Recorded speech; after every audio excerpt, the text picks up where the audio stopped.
Alhamdulillah, kita hari ini baru saja menyelesaikan pemasangan karpet di Kota Batu, dan ini cukup memakan waktu yang sangat banyak ya teman-teman, karena ini kondisinya masjid atau musola mas ya? Musola ini untuk arah kiblatnya harus kita cari atau kita luruskan dulu dengan arah kiblat yang semestinya.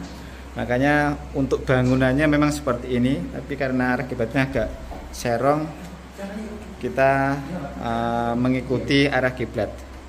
Jadi mulai dengan kegiatan mencari arah kiblat, dan seperti inilah hasilnya. Tidak siku, tidak pas dengan ruangannya teman-teman. Ini kita sudah selesaikan. Imamnya karena ini kebetulan juga bareng sama pemasangan yang lain jam digital, jadi untuk imamnya kita masih gulung dulu. Tapi sudah selesai.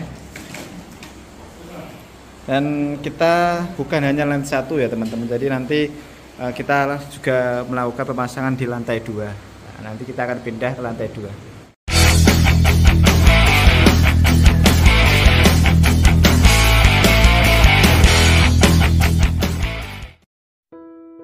Halo, assalamualaikum warahmatullahi wabarakatuh.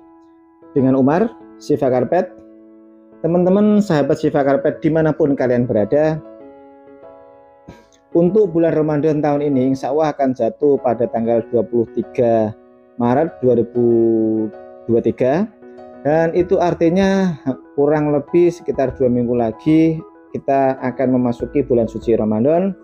Saya doakan teman-teman dan pemirsa Siva Karpet semua untuk ibadah bulan Ramadan besok ini bisa berjalan lancar dan kita diberikan keberkahan dalam menjalankan ibadah bulan suci Ramadan. Amin. Nah, di video ini saya akan mengajak kepada kalian semua menyaksikan video pemasangan kami yang baru saja kami selesaikan di Musola Kabupaten Malang, Jawa Timur.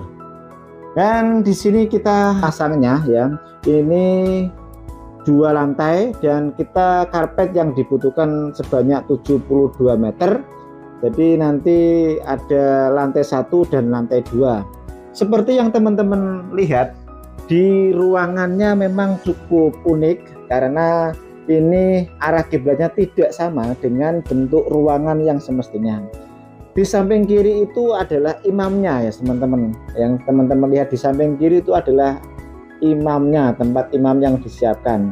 Namun ketika kita dari pihak musola meminta tim kami untuk mencari arah kiblat yang semestinya, dan saya juga berunding dengan penduduk sekitar yang ahli dalam bidangnya, kita cari arah kiblat menggunakan aplikasi yang ada di Play Store. Nanti saya juga akan cantumkan aplikasi apa yang saya gunakan dalam mencari arah kiblat ya teman-teman. Jadi nanti teman-teman di rumah bisa ikut ingin mencari arah kiblatnya bisa menggunakan aplikasi ini teman-teman. Insya Allah akurat ya teman-teman ya. Dan karena ini bentuk musolanya berbeda dari yang semestinya, jadi ini ya membutuhkan teknisi khusus untuk menghitung detail kebutuhan karpetnya. Karena ketika kita salah sedikit saja dalam mengukur kebutuhan karpet, ini bisa membengkak kebutuhan karpetnya teman-teman. Nah, jadi untuk potongan kanan dan potongan kiri harus kita hitung secara matang teman-teman, karena nanti kalau bengkak ya kasihan ya, uang kas daripada musola atau yang nyumbang ini akan keluar banyak. Kemudian teman-teman lihat ya, di sini kita dalam melakukan proses pemasangan ini banyak sekali penduduk sekitar yang ikut serta melihat langsung proses pemasangan dari kami ya. Ini kami ada 3 orang dalam menyelesaikan proyek pemasangan ini. Saya sendiri alhamdulillah bisa ikut dalam proyek pemasangan ini dan dibantu oleh Mas David dan Mas Galang. Cukup berat ya, karena karpet yang dipilih oleh teman-teman takmir di sini adalah karpet jenisnya premium, dibuat di Indonesia atau lokal, dan ada sertifikasinya MUI, ada logo halal gitu loh teman-teman. Jadi insya Allah untuk karpet yang digunakan ini sudah tersertifikasi halal, dijamin oke dan dijamin bagus karpetnya. Untuk ketebalan karpet yang dipilih ini adalah ketebalan 16 mili, mempunyai bahan yang soft, halus, seperti yang teman-teman lihat itu tampak gilap ya teman-teman kalau kita lihat dari sudut kamera ini, karena memang tekstur daripada bulu yang digunakan karpet ini memang sangat halus. Insya Allah kalau karpet ini digunakan beribadah sholat, jamaahnya nanti akan merasa nyaman dan merasa enak duduk di sini. Pokoknya jos menggunakan karpet ini teman-teman.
Nah, ini kita mulai masuk ke bagian yang agak sulit teman-teman, karena ini posisinya di pojok dan ada tonjolan tiang teman-teman ya. Teman-teman lihat itu ada tonjolan tiang di belakang itu, dan kita untuk yang paling belakang biar kita bisa memaksimalkan karpet yang ada, jadi potongan yang di depan kita coba pindah ke bagian belakang.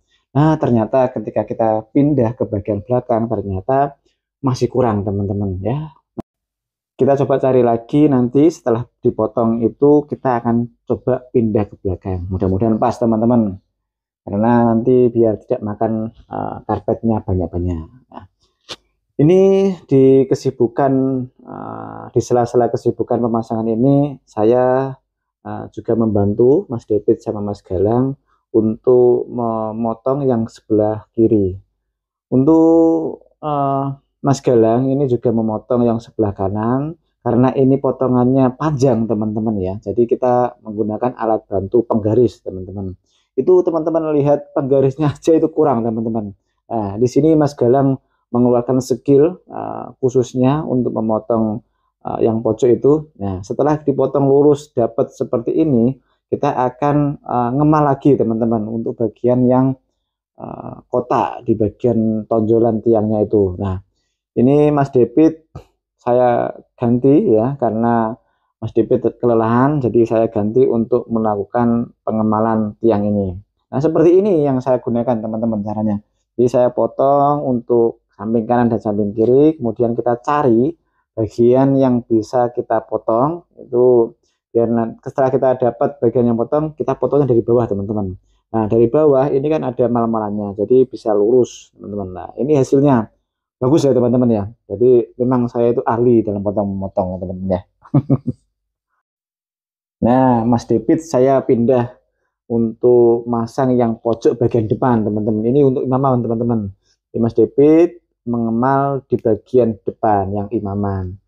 Ini ngemalnya juga sama mojok teman-teman ya. Ini Mas David nggak sadar mungkin ini pas diambil gambar di video ini. Hanya serius teman-teman ya. Tapi dengan metode seperti itu hasilnya bagus teman-teman. Jadi nggak pakai penggaris, nggak pakai apa, dia bisa motong dengan presisi. Ini caranya dia cukup menempelkan karpet di atas karpet yang di bawahnya. Jadi dia mengikuti tekstur potongan karpet di bawahnya. Itu dia ikuti. Nah, hasilnya ya ini teman-teman bisa lihat hasilnya lurus. Nah, dadah. Nah, itu seperti itu teman-teman lihat. Nah, bagus teman-teman ya. Ini caranya Mas David untuk memotong yang model seperti ini. Beda dengan cara Mas Galang tadi. Nah, menurut teman-teman kira-kira cara mana yang teman-teman akan pakai kalau ingin memotong lurus seperti ini? Apakah menggunakan alat bantu penggaris seperti yang Mas Galang tadi gunakan, atau dengan cara Mas David seperti ini?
Kita naik ke lantai 2 teman-teman ya.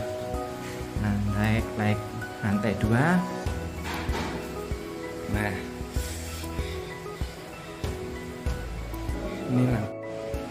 ini nyerong teman-teman di mojok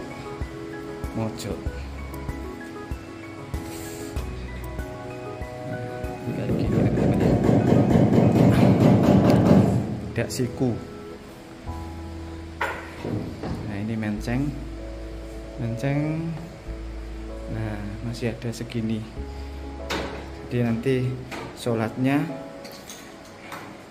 itu bagian imam ya teman-teman. Nah, itu bagian imam. Ini menceng seperti ini. Oke, semangat, sudah selesai. Oke, bismillah.